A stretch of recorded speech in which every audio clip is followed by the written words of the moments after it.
Well, an unfortunate one there. Well, our condolences to the families of those who were affected in that unfortunate incident. Well, yes, the police did talk about restoring confidence. The citizens will need all the confidence and reassurance they can get. But, well, now we're joined by the Commissioner of Police in the FCT, Wilson Inaligu, who joins us from our studios in Abuja.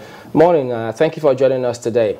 What is the latest development? What is the police doing now after that unfortunate scenario? Yeah, thank you very much. I think what we continue to do is to end the direct inspector create visible presence that no can create of the territory, securing all entry and exit points. Again, trying to the security intelligence gathering, trying to strengthen it so that we can get this. And of course, stop and search at most locations and then crowd attracting places, mounting surveillance in such locations. And one other thing the IG has asked us to do, connecting with the public, critical stakeholders, so that we can continue to create assurance on the part of the public. And this, throughout yesterday, and even the day before yesterday, the Inspector General of Police has been on with all of us, all our DPOs, area commanders, and other senior officers, as well as force headquarters, are fully mobilized. And if you go across the streets of the FCT, including satellite towns, a lot of activity is ongoing. Well, you seem to be taking steps, you know, after this. But what can you tell us about the blast itself in terms of what could have happened? What has the police been able to gather went wrong for that to have happened? I think there are issues that have been of public knowledge. First of all, that the first blast, which occurred at about 8:30 on that day by the Kuje police station, was carried by about a 10-year-old girl, whom I believe now a suicide bomber may have been innocently used. We have not been able to. Did you say 10? 14, but not more than 15, because when we examined her body, we discovered that this was a very young lady. She couldn't penetrate the police station, but by the far end of the perimeter fence by the transformer, she detonated the explosive, and she was the only one killed. There was no injury, apart from part of the wall of the police station that gave way. And just about 20-30 minutes later, we had a casualty of 14. So that is why we recorded 15 deaths and 18 injured. And then at about 10 o'clock at night, at 10 p.m., we received a report of another attack. And I think in that case there were 2 suicide bombers, suspected suicide bombers, a male and female. Both of them died, and 3 other individuals also died. That's why we have the total figure, 20, in the 3 bomb blasts.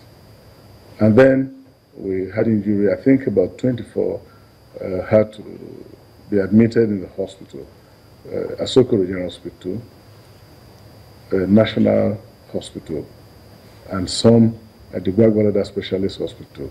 Of course, those that were admitted initially at Kuje General Hospital were later transferred to the National Hospital. Now, for these markets, sorry if I may come in here, for these markets that you've talked about and the park, we do know that there's been an attack in Nyanya before now, some months back. One would have thought that we would have had certain security measures in place. Were there any security measures in place for markets, motor parks, and what have you, that you've noticed were breached and perhaps we could reinforce? Well, we continue to reinforce. I think it's, if you ask the FCT residents, they will tell you, at those locations, we usually have both uniformed and plainclothes officers. But you know, in a war like terrorism, the target could be anywhere. And so what is so critical, I believe, is the public partnership. Getting the public to give us valuable information, getting the public to understand that this war is against everybody, because these people do not discriminate. And so the public, because you cannot have security operative at every inch of the territory. And so the public must, we encourage them, and they have been doing their best, but to partner with us. So when you observe any suspicious movement, any vehicle parked for some hours, you alert the security agencies. And that is why we've made our helplines available to members of the public. So what I want to say, the security agencies will continue to do their best, and I think we are doing our best.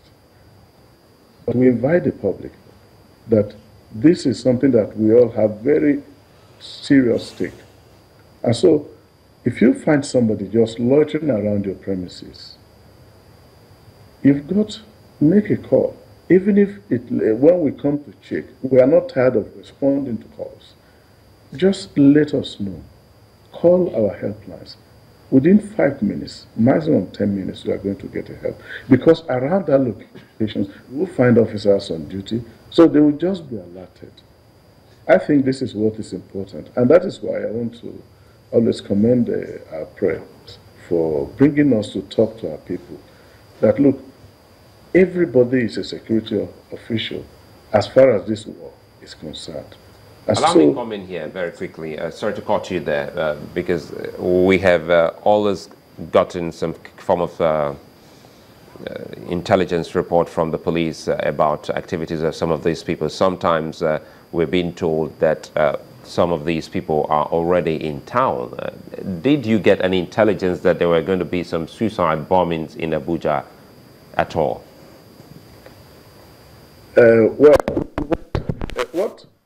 Previously, even before this one, from time to time, you receive alert here and there, and we always follow on them. But as to somebody coming to inform us that, look, a suicide attack is being envisaged, these are things we, on a regular basis, we review through our collaboration with other security agencies. But if you have such specific intelligence, it is also, very helpful. But on a general basis, when you hear there is bombing in somewhere in the northeast, of course you know that Abuja is a very, very important place. And so the security agencies in the FCT, including the Nigeria Police Force, never goes to bed. We are always, always on. And that is why wherever we are, we continue to look at people. And if you go around the city, you find a lot of operations, broken down vehicles, suspiciously parked vehicles are being towed, raids of uncompleted buildings. So because we continue to talk and do assessment on a regular basis, so nobody goes to bed and say, oh, FCT is isolated from bombing. No. So, but once in a while, you get security alert as to you guys watch your back, watch it. But on a regular basis, because we know the times we are in. So it is a continuous thing, which we continue to sustain. And that we go against Okada, we try to